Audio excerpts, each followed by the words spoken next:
ونعوذ بالله من شرور أنفسنا ومن سيئات أعمالنا من يهده الله فلا مضل له ومن يضلل فلا هادي له وأشهد أن لا إله إلا الله وحده لا شريك له وأشهد أن محمدا عبده ورسوله أما بعد.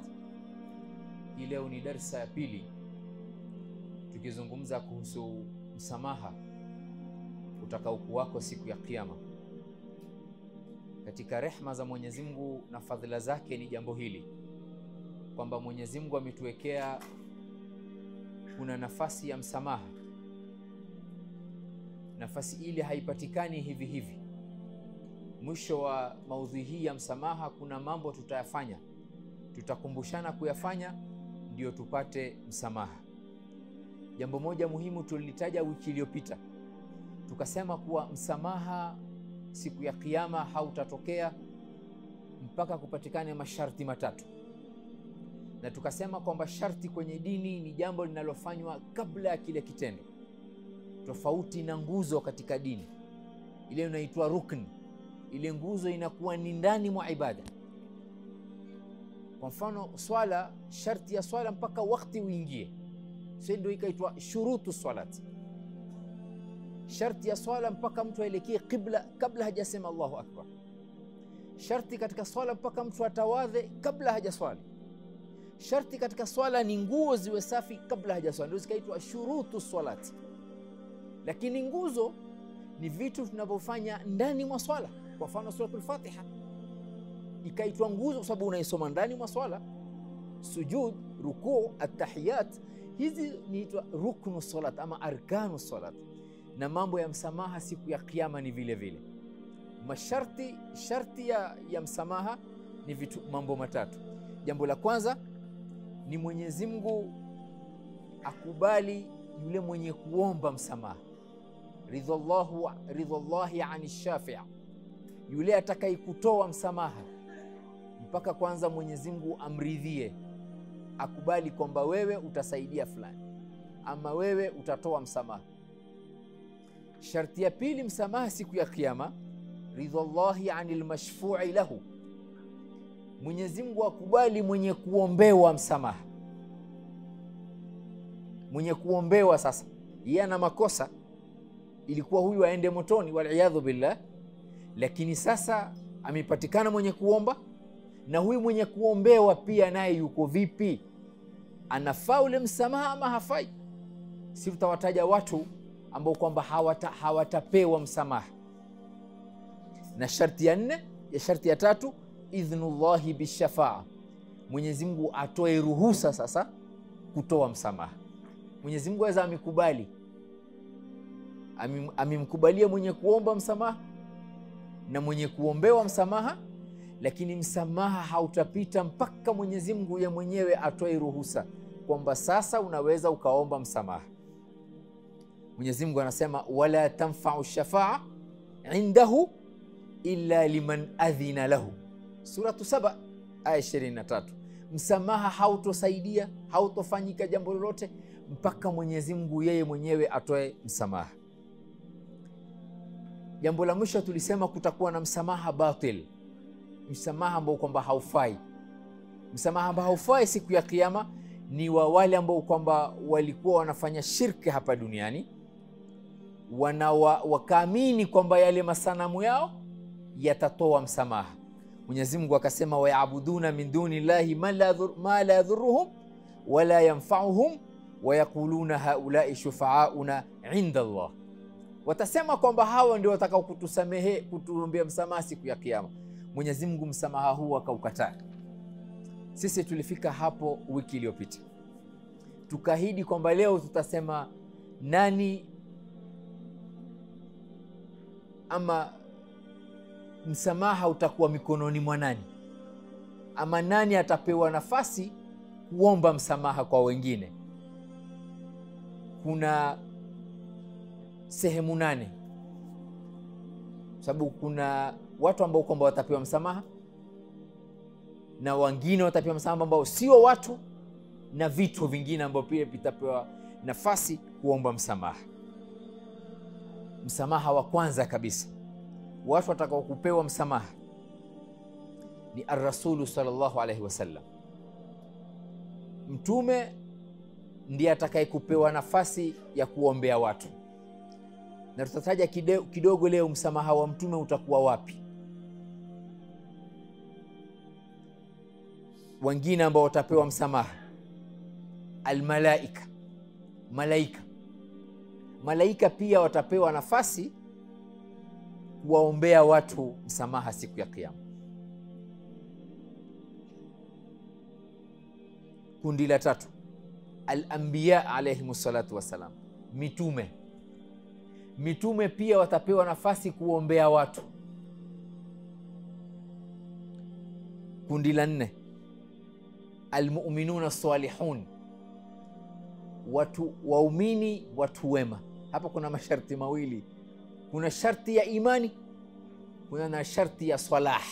Mtu aweza kuwa mu'min, amemwamini Mwenyezi Mungu, lakini hakijafika daraja anayotaka Mwenyezi Mungu, kwamba huyu sasa anaruhusiwa kuomba, amepewa nafasi kumwombea mtu. Kundi la tano, ashuhada, mashahidi waliofariki kwenye vita, ama akafariki ni shahid kwa njia nyingine. Na shahid si aliyefariki vitani peke yake. Taib. Kundi la sita ambao watatoa msamaha siku ya Kiyama, auladul mu'minin, watoto wa waumini, na nitaeleza kidogo leo hapa ikiwa tutakuwa tayari. Haya ndio makundi sita, lakini tumebakisha ibada mbili. Kuna ibada mbili zinatoa msamaha vile vile. Ibada ya kwanza, al-Qur'anul Karim, Qur'ani itapewa nafasi ya kuombea watu. Na kundi la mwisho ama ibada ya mwisho, as-siyam,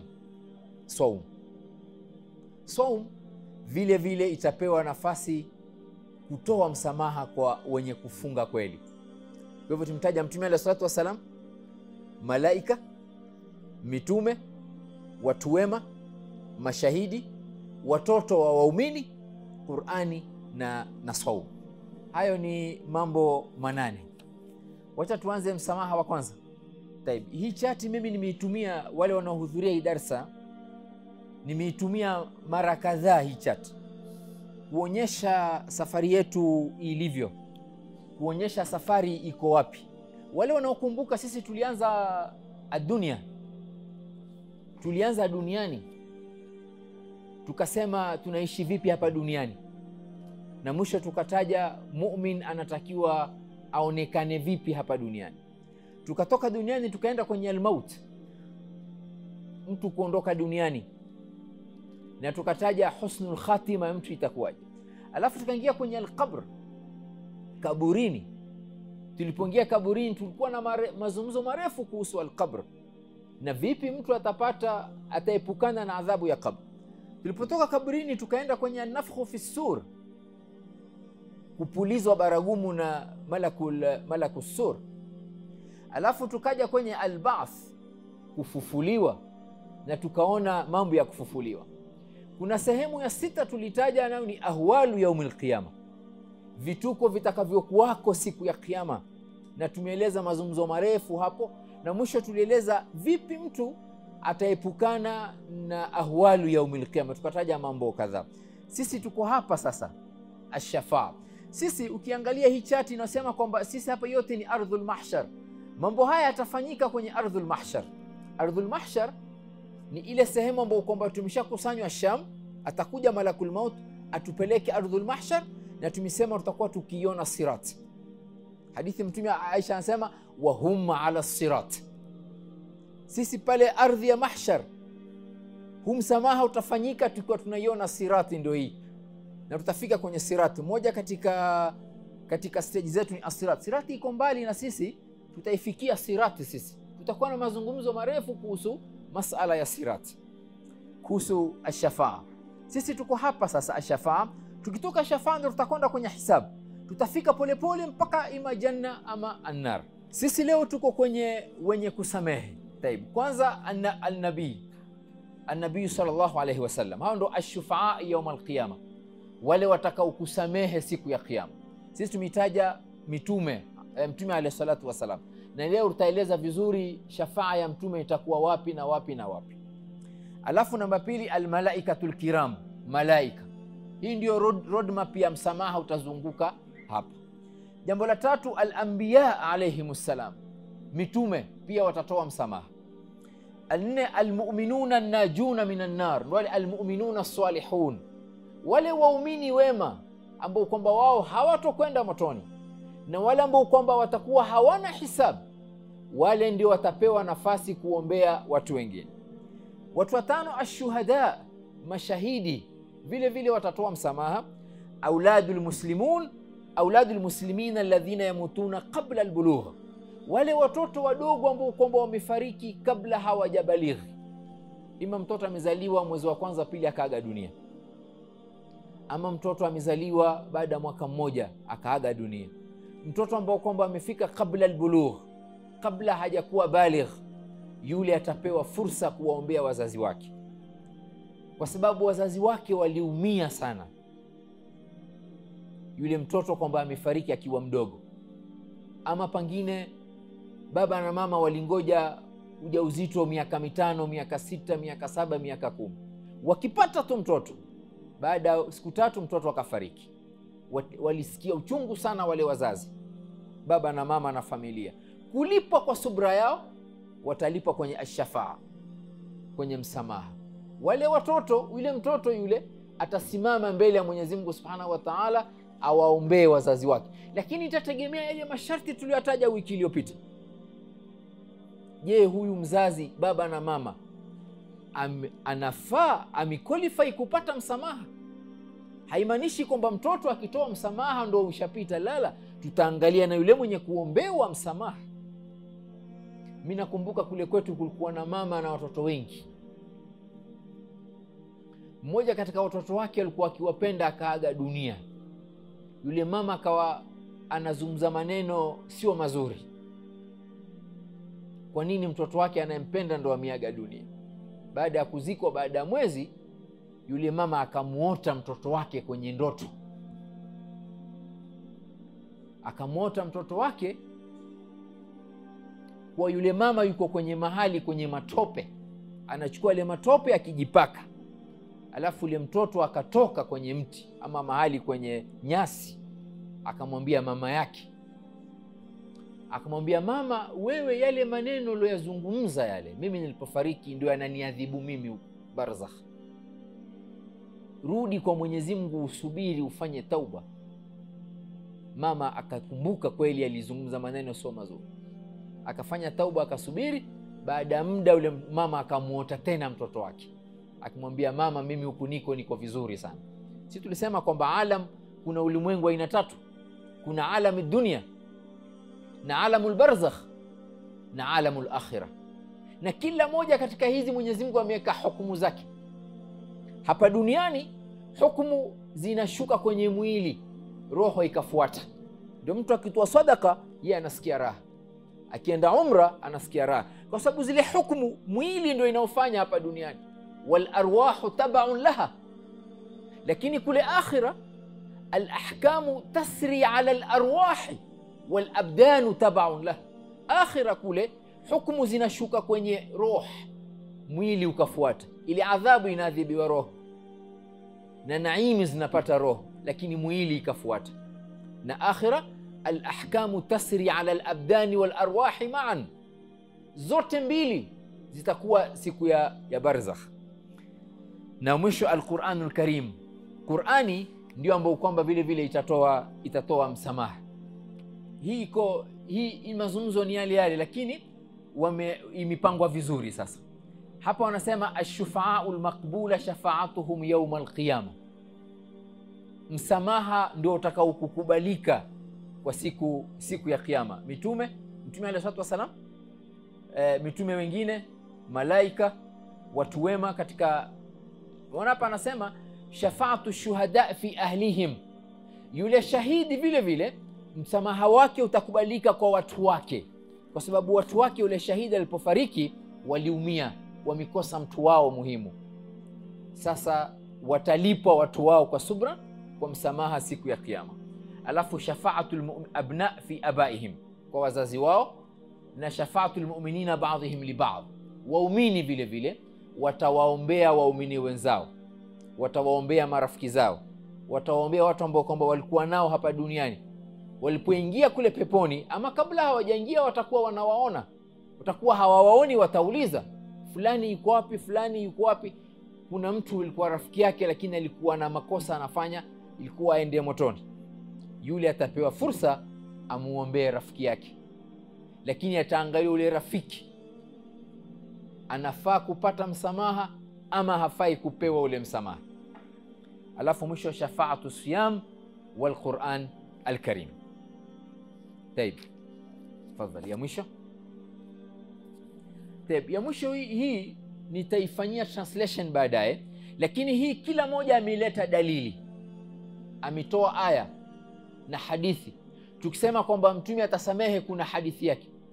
Tukisema kwamba malaika watatoa msamaha, kuna hadithi yake.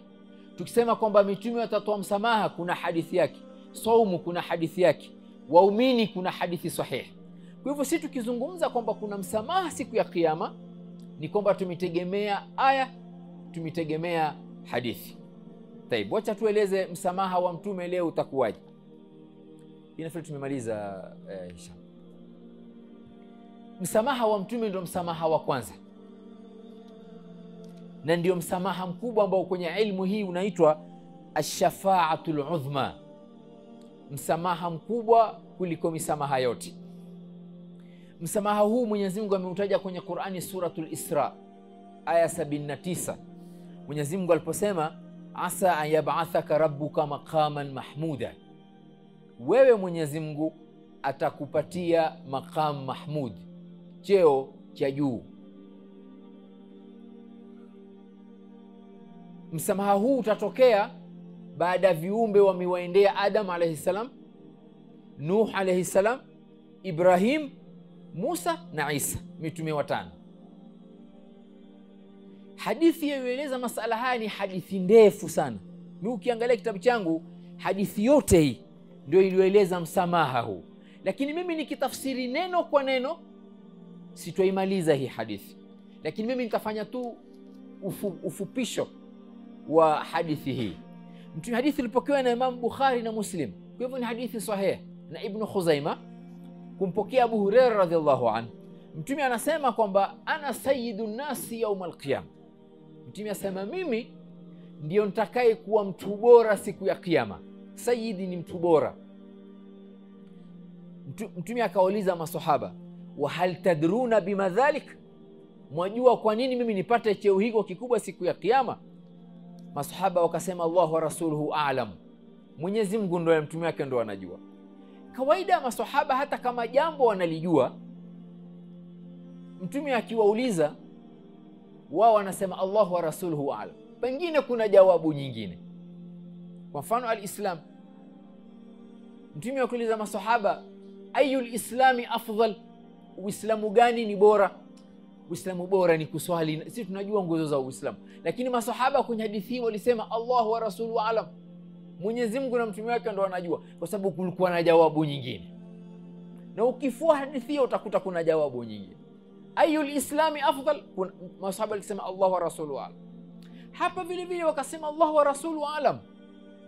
Mtume akasema siku ya Kiyama watu wakikutana mahali pamoja na jua likashuka chini, watu wema, tulisema katika darasa iliyopita, watu wema wa umma huu na watu wema kwenye umma nyingine watamfuata Adam. Si watu wote watakwenda kwa Adam, la, watu wachache wema katika umma huu na umma nyingine watajuana. Wale watu wema watatoka katikati wa kundi lote la watu wote waende kwa mtume Adam, watamwambia Adam, anta abul bashar, wewe ndiye baba wa viumbe wote unaowaona hapa.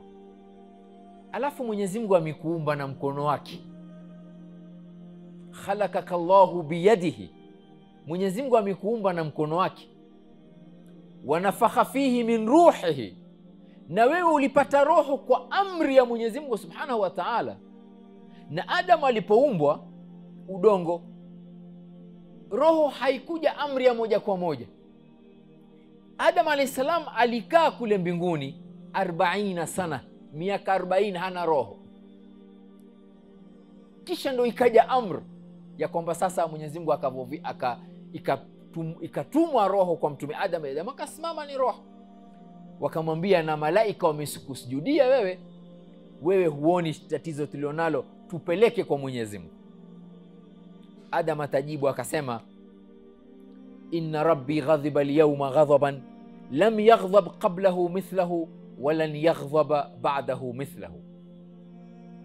Mwenyezi Mungu leo amekasirika hasira hajawahi kukasirika kabla ya hapo na baada ya leo. Mimi siwezi kwenda huko kwa sababu yeye alinikataza kula mti na mimi nikala. Mimi nina makosa yangu vile. Nafsi nafsi. Adam atasema nafsi nafsi. Idhhabu ila ghairi, idhhabu ila Nuh. Nendeni kwa mtume Nuh, mtume wa pili. Wale watu wema watakwenda kwa mtume Nuh. Watamwambia Nuh, anta awwalur rusuli ila al-ard. Wewe ndiye mtume wa kwanza uliotumilizwa ardhi na sharia. Wasamaka Allahu abdan shakura. Na wewe Mwenyezi Mungu kwenye Qur'ani amekuita ni abdan shakur, abdi mja wake mwenye kumshukuru. Huoni tatizo tulionalo, tupeleke kwa Mwenyezi Mungu. Adam atasema mimi siwezi kwenda kwa Mwenyezi Mungu. Vile vile sema Mwenyezi Mungu leo amekasirika hasira kubwa, siwezi kwenda kwa Mwenyezi Mungu. Mimi vile vile nina makosa yangu. Makosa gani Nuh? Nuh atasema mimi niliwaapiza watu wangu, rabbi la tadhar ala al-ardh min al-kafirin dayara in tadharhum yudhillu ibadak. Mimi kwangu mimi nikosa, niliwaapiza watu wangu waangamizwe. Sijui hisabu yangu. Nafsi nafsi. Idhhabu ila ghairi, nendeni kwa mtume mwingine. Idhhabu ila Ibrahim, nendeni kwa mtume Ibrahim. Wale watu wema watamwambia Ibrahim, anta nabiyullahi wa khaliluh. Wewe ni mtume wa Mwenyezi Mungu na ni Khalilur Rahman. Wewe Khalil kwenye Kiarabu ni rafiki wa karibu na mtu. Mwenyezi Mungu, hebu fikiria katika mitume wa Mwenyezi Mungu wote, Mwenyezi Mungu achague mitume wawili tu wenye cheo hiki, Ibrahim na mtume wetu. Bas, mtume anasema kwenye hadithi sahih, inna Allaha attakhadhani khalilan kama attakhadha Ibrahima khalila. Mimi vile vile ni Khalilur Rahman. Mimi ni rafiki wa Mwenyezi Mungu kama alivyokuwa Ibrahim rafiki wa Mwenyezi Mungu. Watamwambia wewe ni Khalilur Rahman, ishfa' lana ila rabbik, tupeleke kwa Mwenyezi Mungu subhana. Ibrahim atasema Mwenyezi Mungu amekasirika hasira kubwa, mimi siwezi kwenda huko, mimi nina makosa yangu pia. Wa dhakara kadhabati. Mtume anasema Ibrahim alitaja uongo aliozungumza. Uongo gani? Mara mbili. Ibrahim mara kwanza alisema kwa bibi Sara alipokwenda kwa mfalme wa Misri, akasema mwambie mimi ni dadako. Na yule bibi Sara alikuwa ni mke wake Ibrahim, lakini Ibrahim alifanya vile kusudi kuokoa maisha ya mtume ya maisha yake bibi Sara na Ibrahim, sababu yule mfalme alikuwa anataka kumuoa bibi Sara. Kidhba ya pili ni Ibrahim aliposema inni saqim. Ile siku aliotiania kwenda kuyavunja masanamu, alipoalikwa kwenda kwenye sherehe za wale jamaa, Ibrahim alisema inni saqim, mimi ni mgonjwa. Lakini wanavyoni wakamtetea mtume Ibrahim na mitume wengine vile vile. Ibrahim aliposema inni saqim, mimi ni mgonjwa, alikuwa anamaanisha mgonjwa wa moyo na zile shirki wanazofanya. Na aliposema kwamba Bi Sara ndadake, alikuwa anamaanisha ndadake kwa imani. Na kisa cha mtume Ibrahim Al-Akh Abdul Latif amekieleza vizuri sana. Na hivi karibuni huyu bwana anania kutayarisha kitabu cha maisha ya mtume Ibrahim alayhi salam. Kusema kweli sisi waumini tunatakiwa tusome maisha mtume Ibrahim, sisi umma huu. Kwa sababu Ibrahim ni mtume karibu sana na sisi. Na mtume Musa. Mitume hawa wawili karibu sana na sisi. Na kuna mambo yanafanana mtume wetu na mtume Musa. Na kuna mambo mengi sisi Ibrahim ametufanyia. Moja wapo ni kutuita sisi Waislamu millata abikum Ibrahim huwa samakumul muslimin. Ibrahim atasema mimi vile vile nina makosa yangu. Idhhabu ila ghairi, idhhabu ila Musa. Nendeni kwa mtume Musa alayhi salam. wale watu wema watakwenda kwa mtume Musa. Musa atasema vile vile, Mwenyezi Mungu amekasirika sana leo, mimi siwezi kwenda kwa Mwenyezi Mungu Subhana, mimi vile vile nina makosa yangu nilifanya. Makosa gani Musa? Musa atasema, mimi niliua mtu, inni qataltu minhum nafsan, mimi niliua mtu bila haki. Tulisimulia kisa cha mtume Musa hapa. Mimi nina makosa yangu hayo, sijui hisabu yangu itakuwaje. Nafsi nafsi idhhabu ila ghairi, nendeni kwa mtume Isa alayhi salam. Mtume Isa alayhi salam watamwambia kwamba wewe Mwenyezi Mungu amekuumba kwa muujiza, wa kalimatuhu alqaha ila Maryam wa ruhun minhu, tuombee kwa Mwenyezi Mungu. Isa atasema vile vile, mimi atasema Mwenyezi Mungu amekasirika hasira kubwa sana, mimi siwezi kwenda kwa mtume Isa, kwa Mwenyezi Mungu Subhanahu wa Ta'ala. Mtume anasema walam yadhkur lahu dhanban, Abi Isa hakutaja jambo lingine baada ya hapo. Idhhabu ila ghairi, idhhabu ila Muhammad sallallahu alayhi wasallam, nendeni kwa mtume alayhi salatu wasalam. Tukumbuke mambo haya yakifanyika yote ni kwenye ardhul mahshar, na yote haya ni ile ile siku ya hisabu. Si tumesema kwamba siku ni moja, lakini ni siku ndefu sana. Wale watu wengine tutakuwa tunangojea tu jawabu itakayokuja kutoka huko kwa hao mitume. Si tunasubiri tu. Tukumbuke hatuna viatu, hatuna nguo, hatujatahiriwa, tuko vile vile tunangojea wale wenzetu waliokwenda kuwafuata mitume wengine. Ndio mtume alayhi salatu wasallam anasema kwenye hadithi, watamwambia ya Muhammad anta rasulullahi wa khatamal anbiya, wewe ndiye mtume wa mwisho. Wa ghafara Allahu laka ma taqaddama min dhanbika wa ma ta'akhkhar, na wewe Mwenyezi Mungu ameshakusamehe madhambi yako yote. Sababu wale walitaja makosa yao, lakini mtume hawa anamwambia wakad ghafara Allahu laka ma taqaddama min dhanbik, wewe uko sawa sawa, tuombee kwa Mwenyezi Mungu Subhanahu wa Ta'ala. Ndio mtume atasema ana laha ana laha, hiyo ndio nafasi yangu mimi, hiyo ndio nafasi yangu mimi. Mtume anasema fa antaliqu, mimi nitaanza kuondoka pale watakapokunipata mimi wakiniambia mazungumzo haya. Faati tahta al-arsh, nifike chini ya arsh, kuonesha kutakuwa kuna masafa, kuna distance pale mtume atakapokufuatwa na mitume na watu wema na mahali arshi itakapokuwa hapo. Mtume atakwenda kwenye arsh, fa aqa'u sajidan li rabbi, mtume asema mimi nitaanguka, ndio maana waqa imeanguka. Mtume hakutumia neno sajada, alisema fa aqa'u, kuonyesha kwamba mtume atashuka na khushu' ya hali ya juu. Fa aqa'u sajidan li rabbi, nimsujudia Mwenyezi Mungu Subhanahu. Kisha mtume anasema thumma yaftahu Allahu alayya, baada mimi nimeshasujudu Mwenyezi Mungu atanifungulia. Wayulhimuni, atanipa ilham. Min mahamidihi, shukrani zake Mwenyezi Mungu Subhanahu. Wa husna thanai alayhi, na nimsifu Mwenyezi Mungu vizuri. Lam yaftah li ahadin min qabli, hakuna mtu ambaye kwamba ashamshukuru Mwenyezi Mungu na kumhimidi kama siku hiyo. Mtume mwenyewe akizungumza hadithi hii hajui atashukuru vipi Mwenyezi Mungu. Ndio asema mimi nitajua shukrani hizo siku hiyo nikisha kusujudu. Allahu alam ule muda atakao kutumia mtume kwenye sijda, lakini mtume akisujudu atamshukuru Mwenyezi Mungu Subhanahu, atamhimidi Mwenyezi Mungu Subhanahu wa Ta'ala, atatoa sifa za Mwenyezi Mungu Subhanahu wa Ta'ala. Baada Mwenyezi Mungu amesharidhika na atakavyokumshukuru mtume alayhi salatu wasalam, ndio mtume ataambiwa ya Muhammad irfa ra'sak, Muhammad inua kichwa chako sasa. Sal tu'tahu, omba utapewa. Washfa tushaffa, anza kutoa msamaha wako hapa, msamaha wako utakubalika. Mtume anasema fa arfa'u ra'si, baada mtume Mwenyezi Mungu kuniambia hivyo ndio mimi nitainua kichwa changu. Alipoitwa ya Muhammad, mtume hakuinua kichwa chake, alikuwa mbaki sajidan.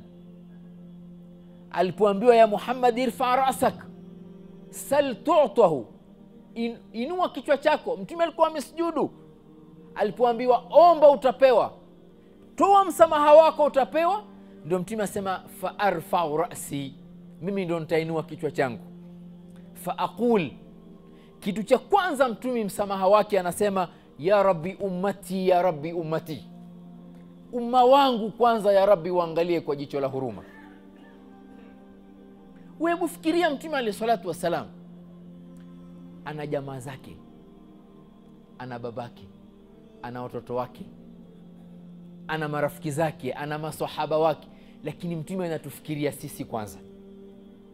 Kitu cha kwanza mtume anasema ya rabbi ummati ummati, umma wangu kwanza. Fayuqal, mtume ataambiwa, si umesema umma wako, udkhulil jannata min ummatika man la hisaba alayhi, katika umma wako kuna watu enda watoe hawana hisabu. Mtume kwambia, si alisema umma wangu, anaambiwa khalas, tushakubali msamaha wako, watoe watu katika umma wako ambao kwamba hawana hisabu waende peponi. Hapo kuna watu watatolewa, anawajua mtume, atawajua siku hiyo. Watu watatolewa na hisabu haijaanza, wapelekwe peponi, lakini hawataingia peponi bado. Kuna msamaha wa pepo mtume atautoa hapa. Kwa hivyo wale watatolewa tu kwenye lile kundi kwamba hawana hisabu, watapelekwa mpaka kwenye mlango wa pepo, wangoje msamaha mwingine wa kuingia.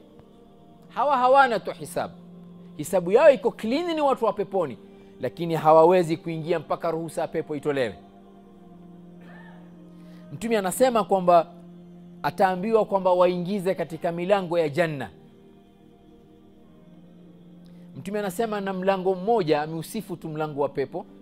Siku na stage ya masala janna, tutaingia peponi inshallah kwenye darasa hii, tuelezane pepo iko vipi na milango yake ni mingapi. Mtume amesifu saidi moja ya mlango.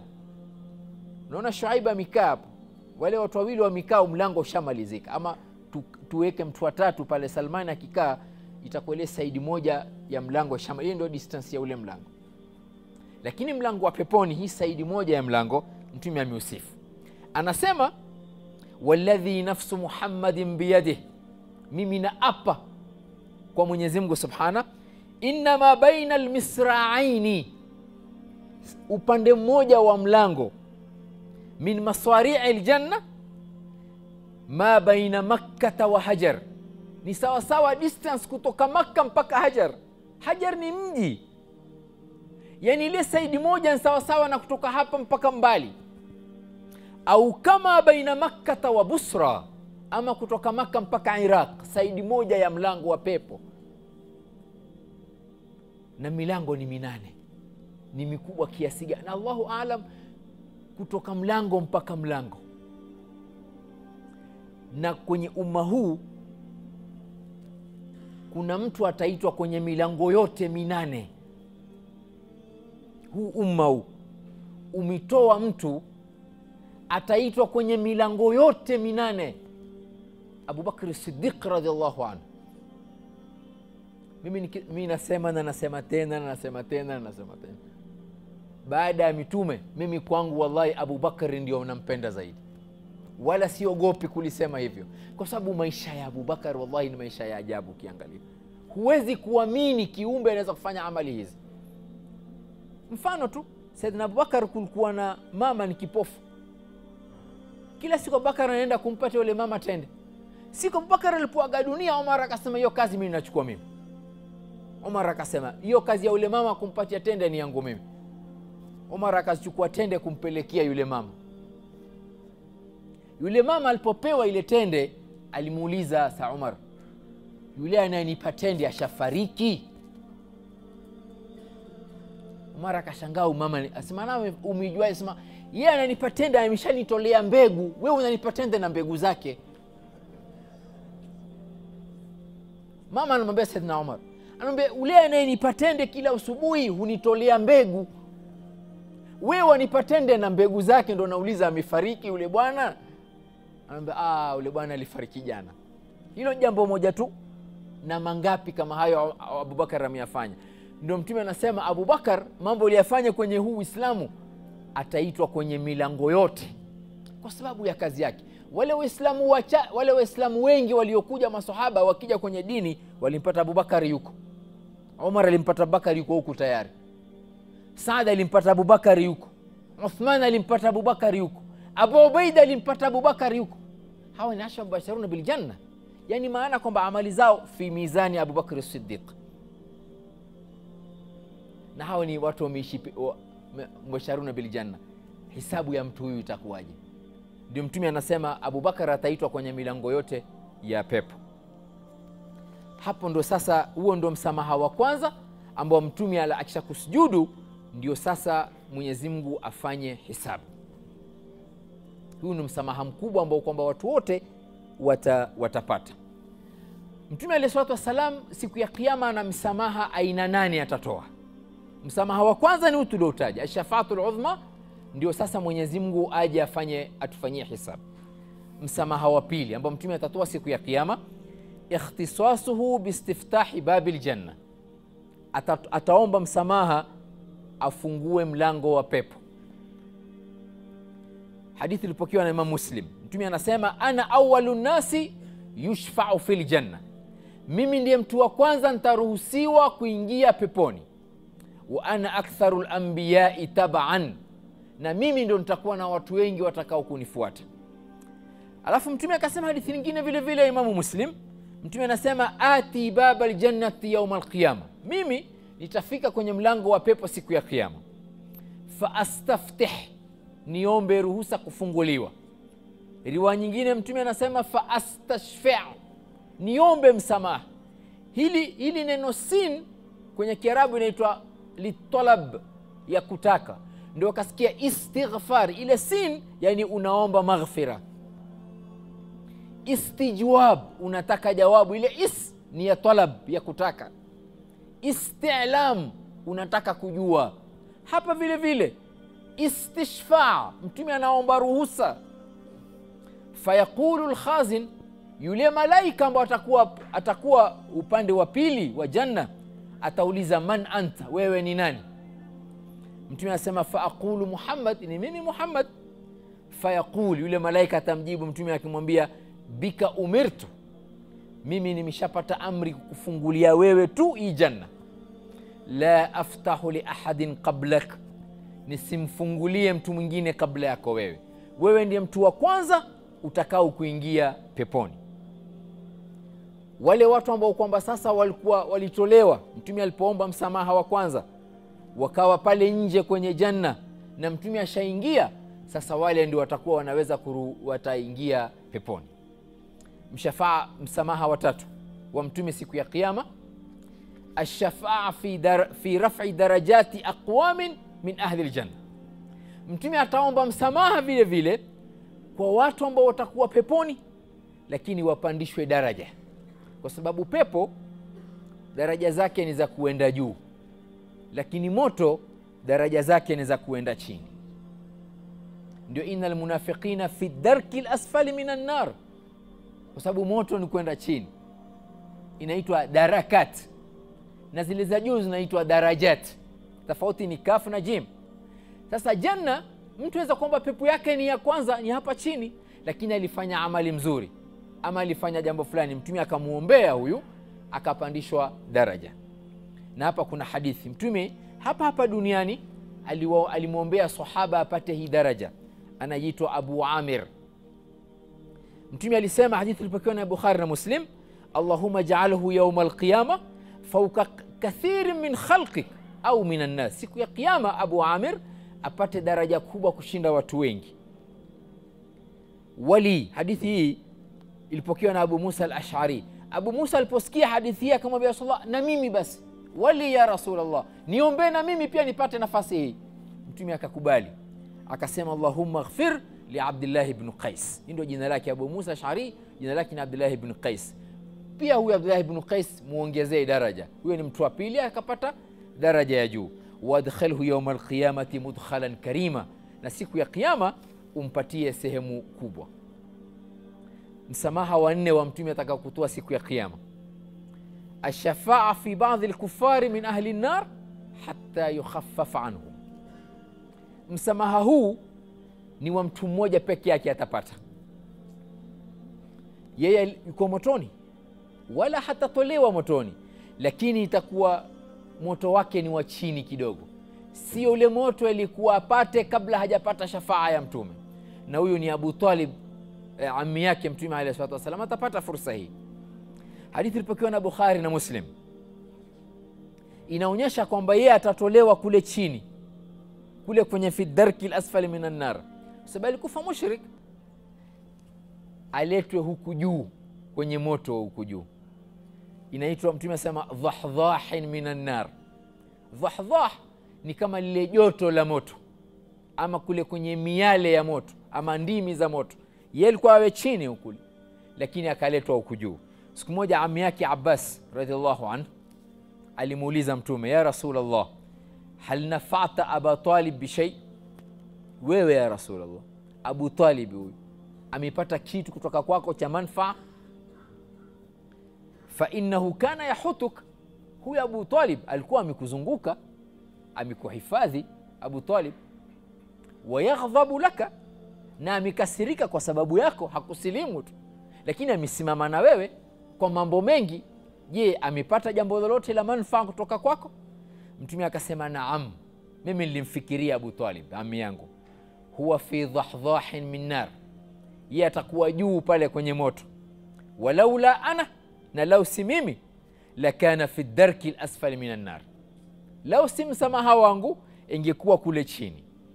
Hadithi riwaya nyingine ya Muslim, mtume anasema ahwanu ahli an-nari adhaban Abu Talib, watu katika watu ambao kwamba watapata adhabu ya chini kabisa ni Abu Talib.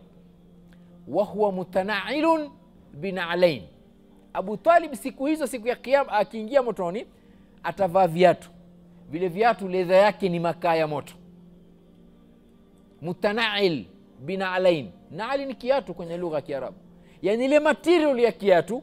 Mutana'ilun bina'alain yaghli minhuma dimaghu, vile viatu alivyovaa bongo lake litakuwa linachemka.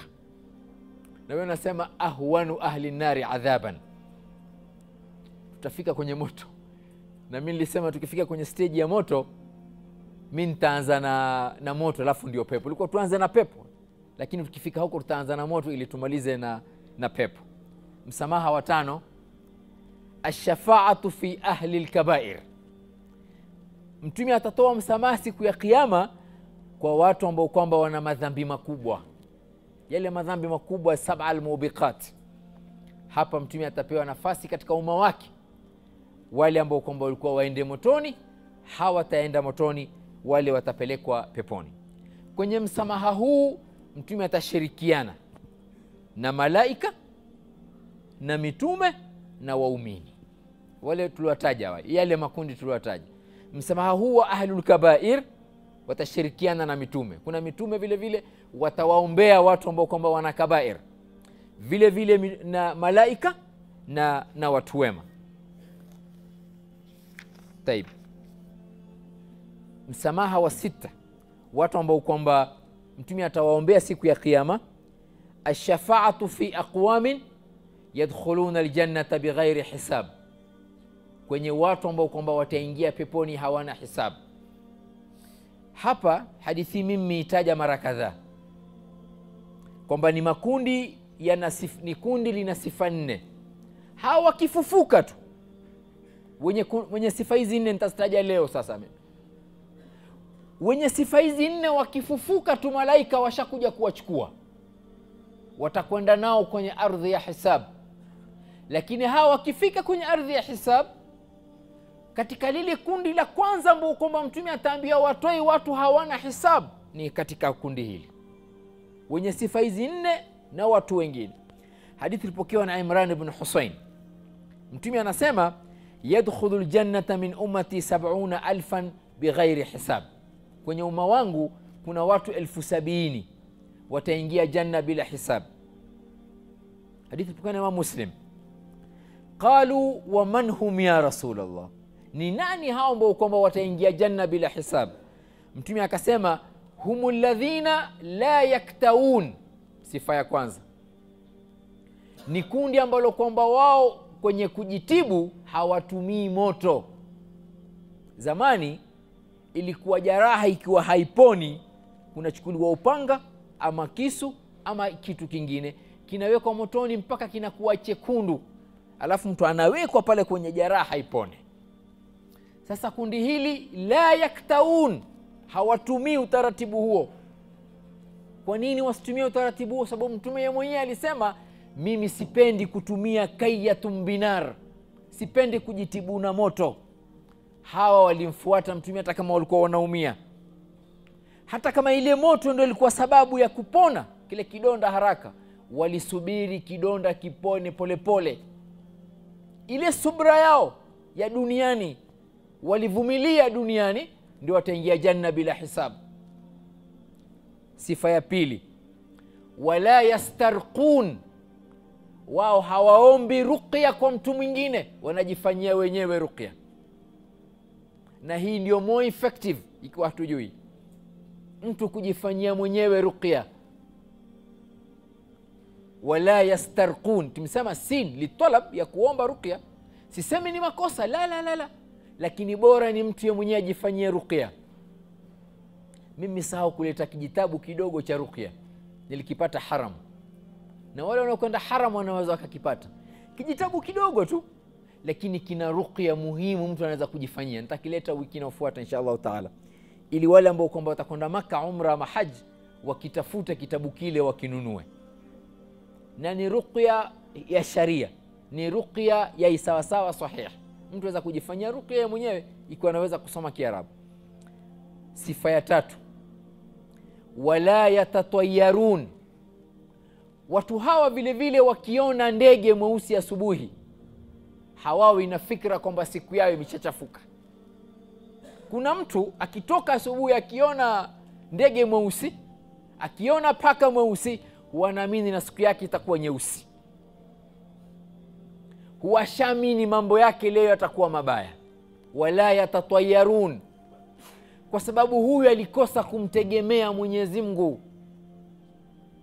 Yeye alifanya siku yake imeshikana na yule ndege, imeshikana na yule paka, imeshikana na mtu anayemchukia, imeshikana na kitu fulani. Wala yatatayarun. Na sifa ya nne, wa ala rabbihim yatawakkalun, na wanamtegemea Mwenyezi Mungu subhanahu wa ta'ala. Ukiangalia hizi sifa tatu zote zinakumtegemea Mwenyezi Mungu.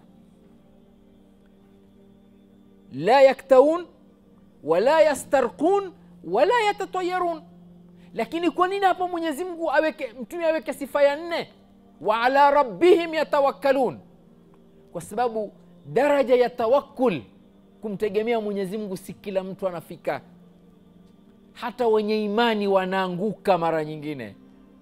Wenye imani kwenye kumtegemea Mwenyezi Mungu wanaanguka. Mtu aweza kupata usiku, kwa mfano ameenda fajr, akakuta briefcase imejaa dola, na dola genuine, yataka moyo kusema hii mimi si haki yangu, hii niachane nayo. Yataka moyo. Na enda kuswali, enda msikitini fajr. Wa ala rabbihim yatawakkalun, wanamtegemea Mwenyezi Mungu. Na mara nyingi ndugu zangu, ukimtegemea Mwenyezi Mungu, lile jambo la haramu mtu akiliacha, Mwenyezi Mungu anamlipa halali zaidi ya mara 10.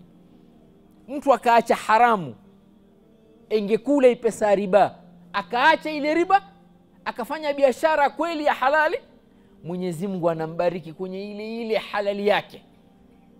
Sisi tulipozungumza jina la Mwenyezi Mungu Al-Wakil, ninawakumbusha aya moja tu. Mwenyezi Mungu aliposema Rabbul Mashriqi wal Maghribi la ilaha illa huwa fattakhidhhu wakila. Angalia aya ina maelezo marefu sana. Mwenyezi Mungu anakuambia yeye ndo anaimiliki mashariki na maghrib. Rabbul Mashriqi wal Maghrib la ilaha illa huwa, hakuna mola illa yeye. Kisha akakuamrisha fattakhidhhu wakila, mtegemea yeye. Sasa hizi sifa 4, hawa vile vile wataingia janna bila hisab baada ya msamaha wa mtume. Hapo kuna sahaba akamwambia mtume, ya nabii Allah, id'u Allah an yaj'alani minhum. Ukasha, anaitwa Ukasha. Ya mtume, ijalie mimi katika hao wenye kuingia janna bila hisabu. Mtume akamwambia, anta minhum, wewe pia utapata kuingia janna bila hisabu.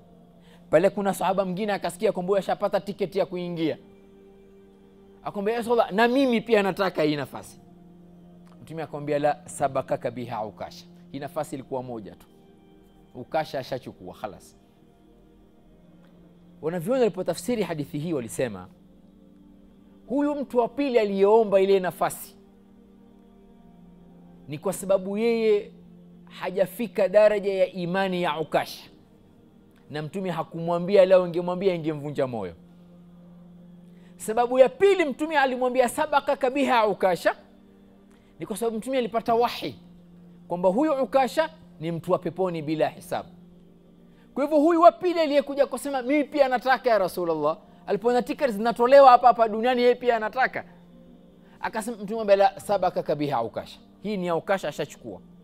Wewe kwamba yule bwana ilikuwa imani yake haijafika sawa sawa na ya Ukasha. Kwa sababu ya wakati mimi nimebakisha msamaha aina mbili za Mtume alayhi salatu wasalam. Msamaha wa watu wanaoitwa ahlul a'raf. Kuna sura kwenye Qur'an inaitwa suratul a'raf. Hawa ni watu watakuwa baina janna na pepo na amali zao zimelingana. Hawa wana msamaha wao. Na msamaha wa mwisho wa Mtume wa 8 ni watu watakao kuishi Madina.